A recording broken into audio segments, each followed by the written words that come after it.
स्वागत है आप सबका। परीक्षा में विशेष करके प्रतियोगी परीक्षा की मैं बात कर रहा हूँ। हिंदी में एक महत्वपूर्ण टॉपिक है लिंग निर्णय, यानी हिंदी भाषा में कैसे पहचाने कि कौन सा शब्द स्त्रीलिंग में है और कौन सा पुल्लिंग में। यह बहुत बड़ा चैलेंज है परीक्षार्थियों के लिए। खूब रटते हैं और नियम विद्वानों ने इतने बना दिए कि उन नियमों पर अगर आप शब्दों को परखेंगे तो वे नियम जितने शब्दों पर लागू होते हैं उससे कम शब्द नहीं है जिन पर वो लागू ही नहीं होते, यानी उसमें तो अपवाद ही ज्यादा हो गए हैं। तो कहने का मतलब यह एक जटिल विषय है। हवा बह रही है कि बह रहा है, तो दो बच्चे खड़े होंगे, हाँ यार नहीं बह रही है, तो कहेगा नहीं बह रहा है। हाथी आ रही है कि आ रहा है, तो फिर हाँ उस किताब में तो था पुल्लिंग होता है हाथी, तो दूसरा कहेगा यार कैसे होता है। बेटा सचमुच यही जो कंफ्यूजन की पढ़ाई है ना, यही बर्बाद कर देती है। जो भी पढ़ो स्पष्टता के साथ पढ़ो। केवल हम पढ़ने को पढ़ना मान लेते हैं, जबकि पढ़ना ही पढ़ना नहीं है। बहुत लोग लगे हैं जो पढ़ रहे हैं। अरे पढ़ना कहा जाता है उस चीज को जिसमें अर्थ भी समझ में आए, बातें भी समझ में आए, क्लियर हो जाए। ठीक, आइए हम वही कुछ करने के लिए आज तैयार हैं। आप भी थोड़ा तैयार रहिए कि आप वीडियो को देखिए। हिंदी में लिंग निर्णय हम कैसे पहचाने। कुछ नियम आप बहुत पढ़े होंगे, कुछ सामान्य नियम मैं बता रहा हूं, उनको ध्यान से आप देखिए। पहले यह समझ लीजिए कि हिंदी में दो लिंग ही होते हैं, पुल्लिंग और स्त्रीलिंग। लिंग का मतलब ये होता है चिन्ह, माने जिससे यह पहचान किया जा सके कि कौन स्त्री और कौन पुरुष, कौन नर है कौन मादा। लेकिन अब यहां ध्यान देना है, जो प्राणीवाचक है नर मादा, उनको तो आसानी से समझा जा सकता है कि यह पुल्लिंग है या स्त्रीलिंग। समस्या कहां आती है? अप्राणीवाचक चीजों, जहां आपको पता न कह दिया जाए पुस्तक कौन सा लिंग है, तब आप कहेंगे इसको क्या लूं, नर मादा, तो इसका कुछ पता नहीं। संस्कृत में 3 लिंग होते हैं, स्त्रीलिंग, पुल्लिंग और नपुंसक लिंग। अगर पुस्तक को देखें तो यह संस्कृत का नपुंसक लिंग है, लेकिन हिंदी में 2 लिंग केवल माने जाते हैं।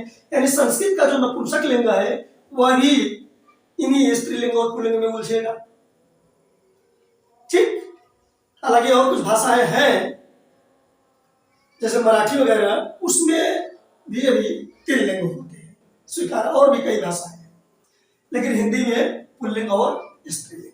आइए हम सीखते हैं कि कैसे इनको पहचानें। हाँ, ध्यान देना कि हमको शब्दों को पहचानना है कि यह शब्द स्त्रीलिंग है या पुल्लिंग। ऐसा भी हो सकता है कि एक ही शब्द के कई पर्यायवाची हो और उनमें ध्यान देना कि एक पुल्लिंग हो तो एक स्त्रीलिंग, ऐसा भी हो सकता है। अब देखिए सामान्य सूत्र, इसी को आपको ध्यान देना है। इसमें आपके तत्सम ज्ञान की परख होगी कि आपका तत्सम ज्ञान कितना है। अगर आप तत्सम उन शब्दों का जानते हैं तो कोई दिक्कत नहीं होगी। अब ध्यान दीजिए नियम क्या है।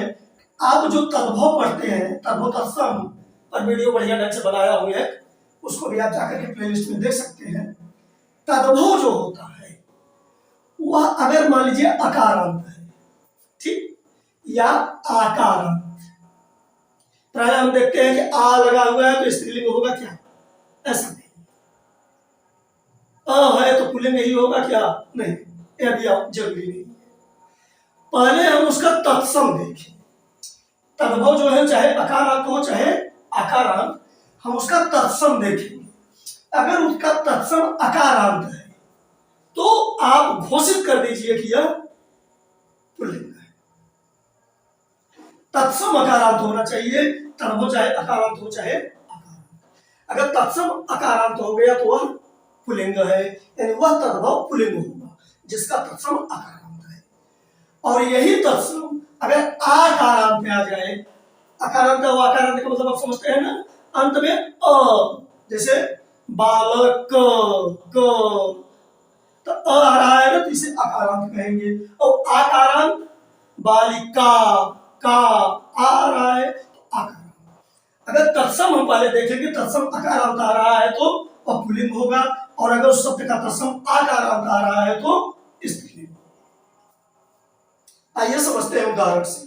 जैसे आप आम कहती है, तो आम का अगर तत्सम हम देखें तो आम्र है, और आम्र में अ आ रहा है, आम्र अकारांत है, तो आप कह दीजिए कि पुल्लिंग है।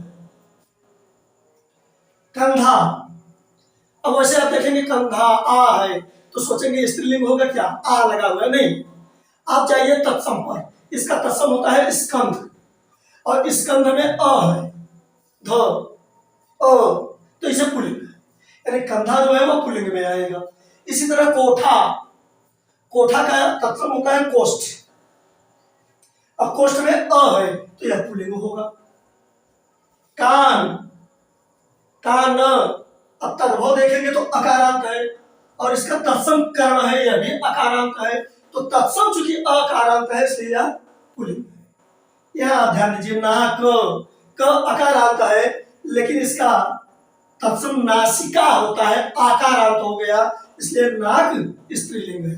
कान पुल्लिंग, लेकिन नाक स्त्रीलिंग। नासिका आकारांत हो गया, इसलिए स्त्रीलिंग। साझ, साझ अब स्त्रीलिंग है कि पुल्लिंग, आपको अगर समस्या आए तो आप तत्सम पर जाइए, इसका तत्सम होता है संध्या आकारांत, इसलिए यह स्त्रीलिंग है। भीख अकारांत है तद्भव इसका, लेकिन भिक्षा तत्सम जो है आकारांत है, इसलिए स्त्रीलिंग। करेला, करेला वैसे देखेंगे तो कहेंगे हाँ ये तो स्त्रीलिंग जैसा दिख रहा है, नहीं, इसका संस्कृत होता है कारवेल, यानी ल अ, तो यह पुल्लिंग हुआ। पिजड़ा, अब देखने में लग रहा है पिजड़ा आ, स्त्रीलिंग होगा क्या, नहीं, संस्कृत में पिंजर, इसका तत्सम है पिंजर, अ है, इसलिए यह अकारांत है, इसलिए यह पुल्लिंग होगा। चलिए अब आगे देखते हैं। अगर तद्भव, ध्यान देना, या तत्सम, चाहे तद्भव के रूप में हो चाहे तत्सम के, उकारांत या उकारांत है, माने ह्रस्व उ अंत में है या दीर्घ उ, आप आंख मूंद करके कहिए कि यह पुल्लिंग है। ठीक, वहां तो आपने क्या पढ़ा कि अगर तत्सम अकारांत आ रहा है तो पुल्लिंग, आकारांत आ रहा है तत्सम तो स्त्रीलिंग, लेकिन उकारांत में ह्रस्व हो या दीर्घ, उकारांत में तद्भव हो या तत्सम हमेशा पुल्लिंग होता है, सामान्य सी बात। जैसे डाकू, बांधु, इसमें देखिए उकारांत है, इसमें उकारांत है, ह्रस्व, इसमें ह्रस्व हुआ है, इसमें दीर्घ, इसमें ह्रस्व हो, इसमें दीर्घ, ठीक, इसमें दीर्घ, इसमें दीर्घ। अब ये सब पुल्लिंग है, डाकू, बांधु, आंसू, घुघरू, गेहूं, आंसू, ठीक, कहते सब पढ़ते चलिए, नहीं तो अभी तक हो सकता है कि ऐसे नियम पढ़े हो कि सारे अच्छे नियम भूल गए। आप केवल पढ़ते चलिए, आज के बाद कंफ्यूजन खत्म। मैं कंफ्यूजन रिमूवल का काम ही करता हूं। तो ये बात समझ में आ गई। अब संज्ञाओं का अगर बहुवचन बनाने पर ध्यान देना, यदि कोई परिवर्तन न हो, यानी हम बहुवचन बनाए और कोई परिवर्तन उसमें ना हो, यानी बहुवचन शब्द तो वही रहे जो एक वचन में, ऐसे तमाम शब्द होते हैं, भी समझा रहा हूं।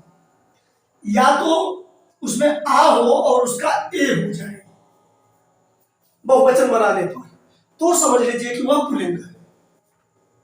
जैसे आप देखिए, आम अभी उदाहरण हमने लिया था ना, आपको ध्यान देना, जितने नियम बताऊंगा ना सबको उन कसौटियों पर कसता चला जाऊंगा, माने जो नियम बताऊंगा वो लगभग सब पर लागू होगा। आपको अलग से यह सब नहीं रखना है कि ये प्राणिवाचक, ये द्रव्य पदार्थ, ये वह जो आप पढ़ते हैं वो मालूम है, ठीक, आप केवल इन्हीं चीजों को समझिए।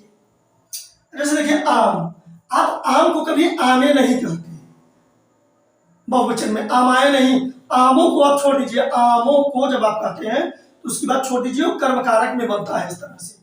तो सब में बनता है, आमों, स्त्रियों, कुत्तों, मनुष्यों, ये बहुवचन में जरूर होता है लेकिन कर्म कारक में इसको नहीं माना जाता। ठीक, जो कर्ता में ही बनाया जाए।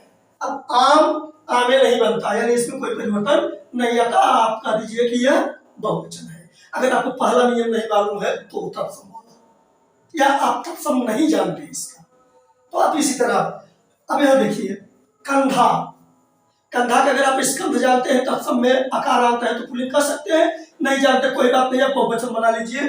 तो कंधे, कंधे ए आ रहा है, आप कह दीजिए क्या पुल्लिंग है। कोठा, कोठे ए आ रहा है, कह दीजिए पुल्लिंग है। छाता, छाते, अब वैसे अगर छाता का आपको तो तत्सम आ रहा है तो छत्र होता है, छत्र अकारांत पुल्लिंग हो गया। नहीं आता है तो बहुवचन बना के देख लीजिए, छाते ए आ रहा है, पुल्लिंग है। कान, अब कान को काने नहीं कहा जाता, कान का कान ही होता है बहुवचन, बहुत से कान। ठीक, लेकिन अभी जूता हो तो बहुत से जूते, ताला हो तो बहुत से ताले, ए आ रहा है, आप कहिए पुल्लिंग है। कान में कोई परिवर्तन नहीं हो रहा है बहुवचन बनाने पर, पुल्लिंग। ताला का ताले, आ का ए बन रहा है बहुवचन। ठीक, तो यह पुल्लिंग। पहिया का पहिए, भवन में कोई नहीं परिवर्तन, कोई परिवर्तन नहीं होगा, भवन का भवने नहीं होता, भवन, कई भवन है, कई भवने नहीं कहा जाता। ठीक, यह पुल्लिंग हो गया। और यही बहुवचन बनाने पर अगर ए आ जाए या ए या तो स्त्रीलिंग होगा।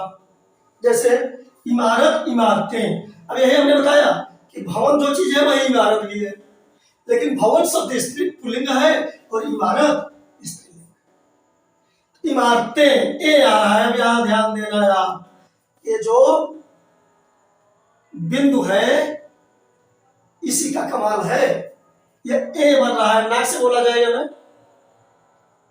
हाँ, अब यहाँ अनुनासिक और अनुस्वार का खेल चल रहा है, तो यह अनुनासिक बनेगा, नाक से बोला जाएगा। ठीक है, तो इमारतें, जबकि ताले कहाँ लिखा था, देखो ताले, ताले नहीं ताले। ठीक, लेकिन यहाँ इमारतें ए, तो यह स्त्रीलिंग हो गया। कामना, कामनाएं ए हो गया स्त्रीलिंग। नदियां, नदी, नदियां, आपको क्या चिंता है कि नदी स्त्रीलिंग है पुल्लिंग, नदियां स्त्रीलिंग, यहाँ आ रहा है। हवा बह रहा है, रही वाली बात पे आ जाइए, हवा का क्या बोलता है, हवा ए, हवाएं चल रही है, तो ए आ रहा है, आप कह दीजिए कि स्त्रीलिंग है, तो हवा बह रही है।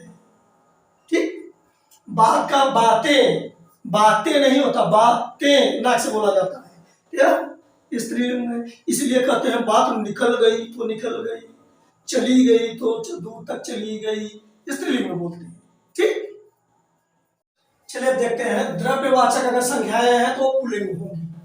यहाँ देखिए ये सब बहुत सामान्य नियम है, इनमें मैं उलझाना नहीं चाह रहा हूं, लेकिन कुछ ऐसे नियम ला करके आपको सोचने के लिए मजबूर करना चाह रहा हूं कि ये कितने जटिल बन जाते हैं कि इन नियमों को पढ़ने के बाद भी आप क्लियर नहीं रहते। जैसे अब कह दिए कि द्रव्यवाचक संज्ञाएं पुल्लिंग होती है, जैसे दही, दही पुल्लिंग है, सच बात है।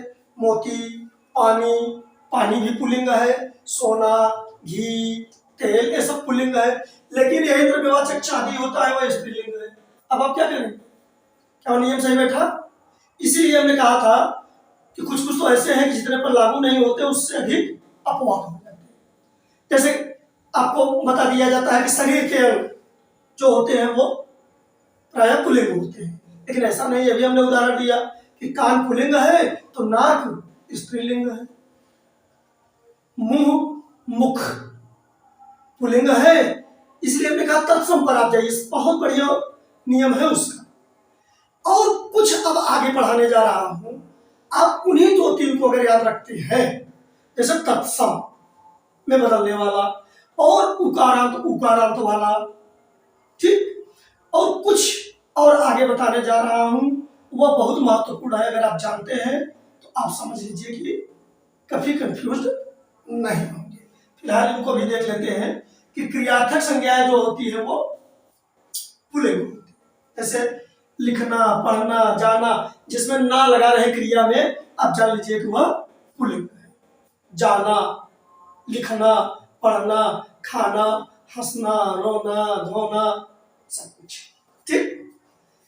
एक और आप जान लीजिए कि द्वंद्व समास का अगर पद है, द्वंद्व समास आप समझ रहे हैं ना, द्वंद्व समास का अगर पद है तो वह हमेशा पुल्लिंग होता है। जैसे सीताराम, या द्वंद्व समास है, सीता और राम, राधा कृष्ण, दाल भात। देखिए ये सब पुल्लिंग है। आप यहाँ न सोचिए कि सीता तो स्त्रीलिंग में है, राम पुल्लिंग में है, तो मिलकर क्या होगा, सब पुल्लिंग बनता है। राधा कृष्ण, दाल भात। अब इसमें अगर देखोगे तो दाल जो है वह स्त्रीलिंग है और भात पुल्लिंग है, लेकिन दाल भात पुल्लिंग। लोटा डोरी, ठीक। अब लोटा पुल्लिंग है लेकिन डोरी स्त्रीलिंग है। जैसे लोटा का लोटे, लोटाए नहीं बनेगा, ये पुल्लिंग बनेगा। डोरी, डोरियां, ये स्त्रीलिंग है। आकारांत भाववाचक संज्ञा, जिसके अंत में आ हो लेकिन वो भाववाचक संज्ञा हो, ठीक। जैसे दया, कृपा, माया, क्षमा, ये भाववाचक संज्ञाएं हैं, ये स्त्रीलिंग में होती है। इन सबको अलग से इस तरह से पढ़ने की क्या जरूरत है, जब हमने बता दिया कि आप संस्कृत का तत्सम ले लीजिए। अब देखिए तत्सम शब्द है, संस्कृत निष्ठ शब्द है। दया, ठीक, शुद्ध संस्कृत शब्द है। आकारांत हो तो स्त्रीलिंग है। इसी तरह कृपा, माया, क्षमा। तो फिर ये 70 नियम पढ़ने की क्या जरूरत है। चलिए आगे देखते हैं। चलिए अब एक ऐसा तरह का तरीका बताते हैं आपको कि जो आपकी काफी समस्या का समाधान कर देगी। अब ध्यान दीजिए, अभी तक आपने जो नियम रटा, ठीक, अब उससे हट करके अब हम वाक्य प्रयोग के नियम पर चल रहे हैं। अगर आप हिंदी भाषी हैं, हिंदी बोलना जानते हैं, तो इतना जरूर हिंदी आप पढ़े होंगे, प्रयोग किए होंगे कि आप कुछ ठीक ठाक तो बोल ही लेते होंगे। और अगर आप इतना कर लेते हैं तो आप बड़े आसानी से लिंगों की पहचान कर सकते हैं। और इसमें मुख्य रूप से मैं 3 पर बात करूंगा। एक संबंध कारक द्वारा कैसे पहचाने, एक विशेषण के प्रयोग द्वारा कैसे पहचाने, और एक क्रिया द्वारा कैसे पहचाने कि कौन सा लिंग है। आप वाक्य प्रयोग कीजिए और उसमें देखिए कि आप किस तरह से बोल रहे हैं। जैसे आप जब कहते हैं कि यह मेरी किताब है, आप यह नहीं कहते कि यह मेरा किताब है। हो सकता है कि कुछ लोगों को भ्रम हो कि मेरा किताब भी कह देता हूं, मुझे क्लियर नहीं रहता, कोई बात नहीं, अभी हम आगे उसे भी समझा लेंगे। लेकिन यह मेरी किताब है, अभी मेरी अगर आ गया तो आप जान लीजिए कि स्त्रीलिंग है। दरअसल यह जो संबंध कारक है, इसके जो चिन्ह होते हैं, जैसे का, के, की, ये आते हैं, ये आगे वाली जो संज्ञा है ना, उसके अनुसार निर्धारित होते हैं। जैसे यहां समझा रहा हूं, उसकी किताब। अब ये की जो है ना, ये किताब के अनुसार है। यही अगर उसका झोला पे आप ध्यान दीजिए, तब का आ गया तो झोला के अनुसार। यानी ये जो कारक चिन्ह लगता है, संबंध कारक का चिन्ह, अब आगे आने वाली जो संज्ञा होगी उसके लिए होता है, उसके लिंग के अनुसार होता है। ध्यान देना है इस बात पर। तो अगर वह की में आ रहा है तो समझ लीजिए स्त्रीलिंग है आने वाला शब्द, आगे जो शब्द आ रहा है। और अगर पुल्लिंग में है तो आगे आने वाला शब्द पुल्लिंग है। अगर ये का आ रहा है, इसी तरह मेरी आ रहा है तो स्त्रीलिंग, मेरा आ रहा है तो आगे वाला शब्द पुल्लिंग। तो सामान्य तुम्हारा आ रहा है तो पुल्लिंग, तुम्हारी आ रहा है स्त्रीलिंग। इस तरह हम चाहे तो संबंध कारक द्वारा पहचान कर सकते हैं। अभी मैं कई उदाहरण लेकर के समझाऊंगा आपको, ठीक। यह मेरी किताब है, आप बता दीजिए किताब स्त्रीलिंग है। यह मेरा झोला है, झोला के लिए मेरी झोला नहीं बोलते हो, मेरा झोला, तो कहा तो झोला पुल्लिंग है। ऐसे वाक्य प्रयोग कर लो, देख लो, अपने आप समझ में आ जाएगा कि पुल्लिंग है कि स्त्रीलिंग। उसकी किताब, ठीक। अब उसकी आ गया, किताब स्त्रीलिंग है, लेकिन उसकी झोला नहीं कहते, उसका झोला, का कह दिए पुल्लिंग हो गया। अब ये तो होता है इस तरह से संबंध कारक द्वारा पहचानते हैं। विशेषण द्वारा आप जानते हैं विशेषण उस पद को कहते हैं जो संज्ञा की विशेषता बताए।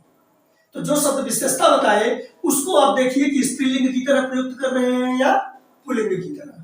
जैसे पुराना शब्द और पुरानी शब्द, आप पुराना किताब नहीं, पुरानी किताब।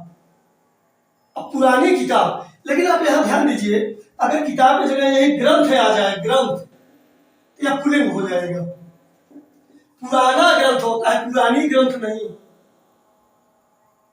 समझ में आ रहा है ना बात? तो ग्रंथ पुल्लिंग होगा, लेकिन किताब स्त्रीलिंग। पुरानी, पुरानी स्त्रीलिंग हो गया, इसलिए आगे आने वाला शब्द किताब पुल्लिंग स्त्रीलिंग है। ठीक, पुराना झोला, पुरानी झोला नहीं होता, पुराना झोला, इसलिए झोला पुल्लिंग, पुराना आ गया पुल्लिंग में। सुहावनी हवा होती है, सुहावना हवा नहीं होता है ना। तो सुहावनी स्त्रीलिंग है, इसलिए हवा स्त्रीलिंग है। यह हवा का विशेषण है सुहावनी। इसी तरह सुहावना, सफर, सफर क्या है? सुहावना। तो सुहावना पुल्लिंग में है तो कह दीजिए सफर। ठीक, सिनेमा का गाना भी सुने तो सुहाना सफर, और ये मौसम हंसी, तो सुहाना सफर। ठीक, यानी पुल्लिंग है। अब याद है, गंदा पानी कहते हैं, गंदा पानी, ठंडा पानी। अब गंदा, गंदा पुल्लिंग है, गंदी स्त्रीलिंग। अब गंदी नाली कहते हैं, गंदा नाली नहीं, गंदी नाली, गंदी नाली के कीड़े, गंदे नाली के कीड़े। ठीक, तो गंदी क्या हो गया? स्त्रीलिंग, और ये गंदा पुल्लिंग, यानी पानी क्या है? पुल्लिंग, नाली क्या है? स्त्रीलिंग। और भी तरीके से आप समझ सकते हैं, जैसे पीछे हमने जो नियम बताए उनका भी आप प्रयोग करेंगे तो भी यहाँ लागू होगा। अब क्रिया द्वारा पहचानेंगे। आपको ये 3 तरीके बता रहा हूं, क्योंकि कोई एक तरीका हो सकता है कि आप प्रयुक्त न कर पाए, आप ऐसा वाक्य ही न बना पाए। तो तीनों जानते रहेंगे तो कोई ना कोई सुटेबल बना लेंगे, या कोई वाक्य बना भी लेंगे तो आप खुद कंफ्यूज रहेंगे, यार ये वाला सही है कि ठीक। इसलिए तीनों आप जानते रहिए, तीनों पर ट्राई कीजिए। अगर एक जिस पर हो गया नहीं तो अगला ट्राई कीजिए। अब हवा चल रही है या बह रही है, आप कहते हैं हवा चल रहा है नहीं। अगर आपको लगता है कि हम तो बह रहा है कहते हैं या चल रहा, तो आप दूसरे पर ट्राई कर लीजिए, सुहानी हवा कर लीजिए।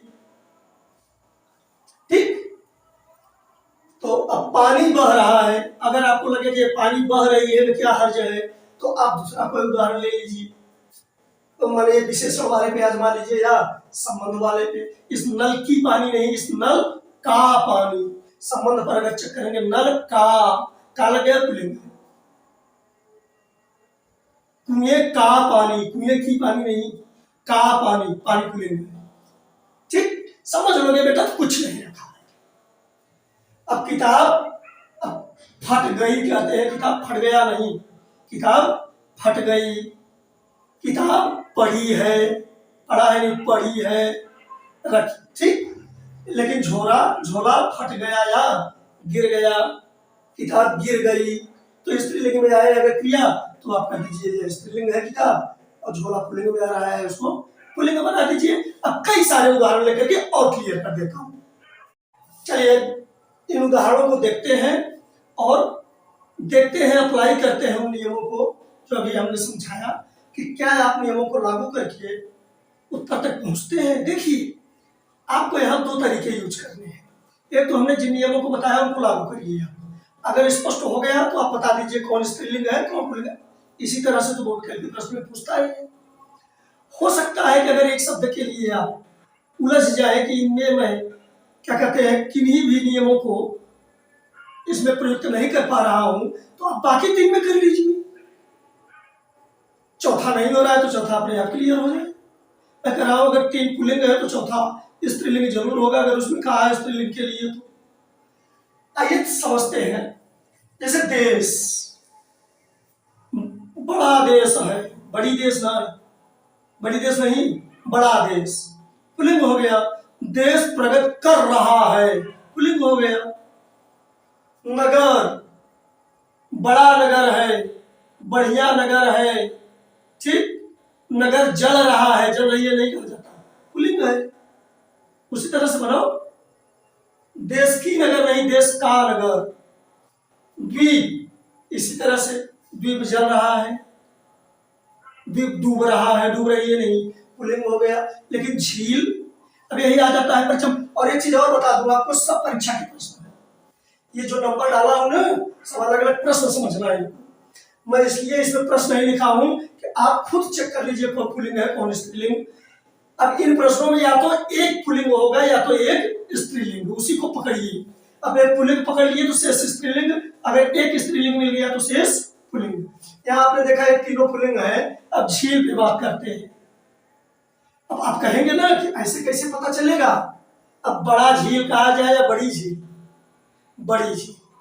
अगर आपको इसमें भी स्पष्ट नहीं है कि मैं यह नहीं कर सकता, तो झील का बहुवचन कर दीजिए, झीलें। ए आ रहा है, ए वाला नियम लगा दीजिए। ठीक, स्त्रीलिंग अपने आप पता चल गया इसका। यह स्त्रीलिंग है, यह स्त्रीलिंग है, तो आप समझ लेना कि शेष पुल्लिंग है। मानी जब ये तीनों पुल्लिंग में आएंगे उतना आप समझ लीजिए। आशा, उसके जीवन की आशा चली गई, चली गई, स्त्रीलिंग। कष्ट, कष्ट दूर हो गई कि हो गया? बहुत बड़ा कष्ट है कि बड़ी कष्ट है? बड़ा कष्ट, पुल्लिंग हो गया। क्षमा, क्षमा स्त्रीलिंग। ठीक, सेना, बहुत बड़ी सेना, बड़ा सेना नहीं कहा जाता, बड़ी सेना, सेना हार गई, सेना जीत गई, स्त्रीलिंग। ये तीनों स्त्रीलिंग हो गए, ये अकेले पुल्लिंग हो गया, ये अकेले पुल्लिंग। इसमें चेक करते हैं, विवाद, विवाद बढ़ गई नहीं, विवाद बढ़ गया।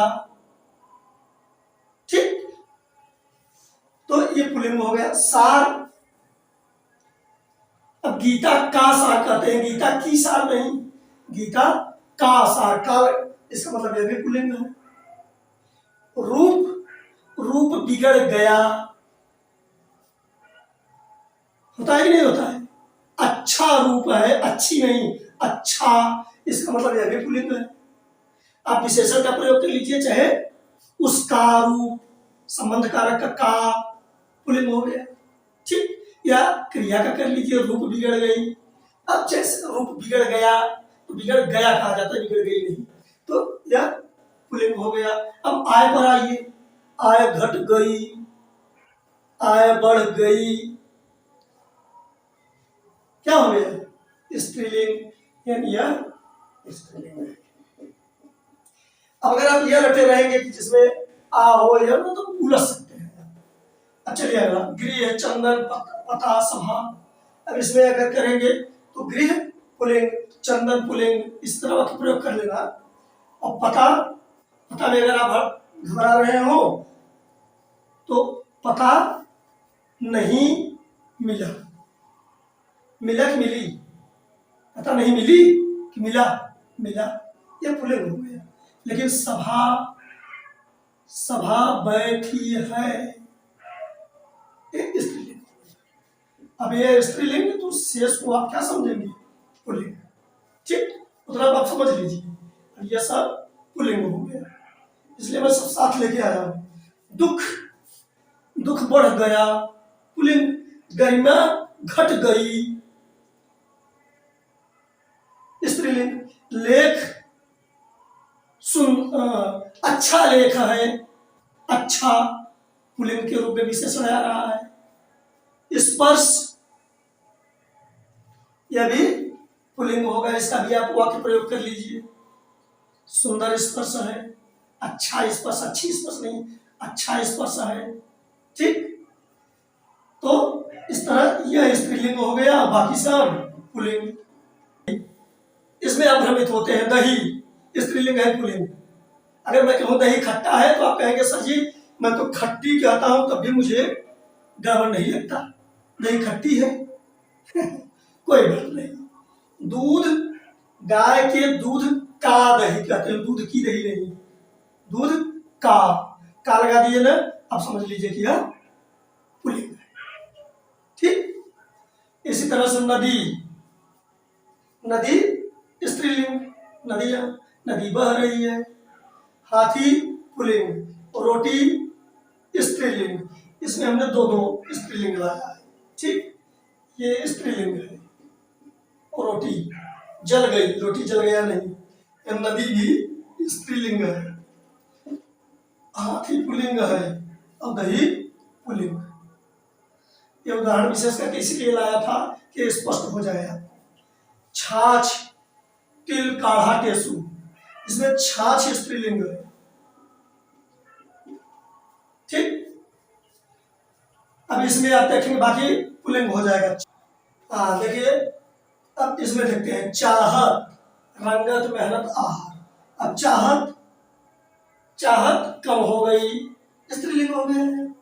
रंगत उतर गई, ठीक, मेहनत रंग लाई, सब स्त्रीलिंग में जा रहा है। लेकिन इसका आहार बढ़ गया है, अरे पुल्लिंग हो गया, बाकी स्त्रीलिंग। ठीक, कैमरा टूट गया, अच्छा कैमरा। अगर आपको क्रिया से नहीं समझ में आ रहा है तो विशेषण का प्रयोग कर लीजिए। उसका कैमरा, उसकी कैमरा नहीं, उसका कैमरा का आ रहा है। यानी संबंध कारक, विशेषण और क्रिया तीनों का अगर एक से स्पष्ट नहीं हो रहा है दूसरा यूज करके देख लीजिए। ठीक, आप क्लियर हो जाएंगे निश्चित रूप से। कैमरा पुल्लिंग हो गया। पायल बाजेगी खनकेगी, प्लेट टूट गई, तलवार चमकी, सब स्त्रीलिंग। ठीक, यानी यह पुल्लिंग हो गया। यहाँ देखिए, ध्यान दीजिए, गंगा यमुना सतलज जरावी आदि जो नदियां हैं ये स्त्रीलिंग में है। ठीक, लेकिन देखिए सोन सिंधु ब्रह्मपुत्र ये नद है, नदियां नहीं, ये पुल्लिंग में आते हैं, इनको आप याद रखेंगे। ठीक, अब यहाँ उभयलिंग शब्द पर थोड़ा चर्चा कर लेते हैं। कुछ शब्द होते हैं जो उभयलिंग होते हैं। उभयलिंग का मतलब वो पुल्लिंग के साथ भी लगेंगे और स्त्रीलिंग के साथ भी। ठीक, जैसे डॉक्टर, अक्सर ये उपाधियां जो होती है पद, ये उभयलिंग होती है। जैसे डॉक्टर, अब आप चाहे पुरुष डॉक्टर हो चाहे महिला डॉक्टर, डॉक्टर ही कहेंगे। ठीक, वैसे देहात वाले तो डॉक्टराइन भी कह देते हैं लेकिन ऐसा नहीं होता। ठीक, मास्टर, मास्टर मास्टर होता है, और पढ़ाने वाले मास्टर की मैं बात कर रहा हूँ। एक मास्टर होता है जो जिसका अर्थ मालिक, तो उसका स्त्रीलिंग मिस्ट्रेस है, वो तो अलग बात है, स्त्रीलिंग मिस्ट्रेस है। लेकिन जो मास्टर टीचर को कहा जाता है तो चाहे महिला हो चाहे पुरुष, दोनों मास्टर है। लेकिन लोग मास्टराइन भी कह लेते हैं, जबकि मास्टराइन कहना चाहिए मास्टर की पत्नी को, अगर वो पुरुष है तो उसकी पत्नी को। ठीक, वकील, दोनों के लिए एक ही। प्रधान, प्रधानमंत्री, राष्ट्रपति, सब वही। प्रवक्ता, आप वही प्रधानाचार्य, आदि जो भी पर्यावरणीय है। जैसे देखिए, अब कुछ होता है जैसे अध्यापक, अध्यापिका। ठीक, अध्यापक एक अलग चीज है, वो पेशा है। वो अध्यापक एक अलग चीज है, वो कोई ऐसा पद नहीं है जैसे आप प्रधानाचार्य का। ठीक, या ऐसी कोई उपाधि नहीं है अध्यापक। ठीक, अब लेकिन यहाँ डॉक्टर है, क्या है, उपाधि है। तो इस तरह की चीजें हैं जो अब शिक्षक शिक्षिका इनका तो बनता है, अध्यापक अध्यापिका, लेकिन इनका कुछ शब्द ऐसे हैं जिनका नहीं बनता है, वह लेंगे सब।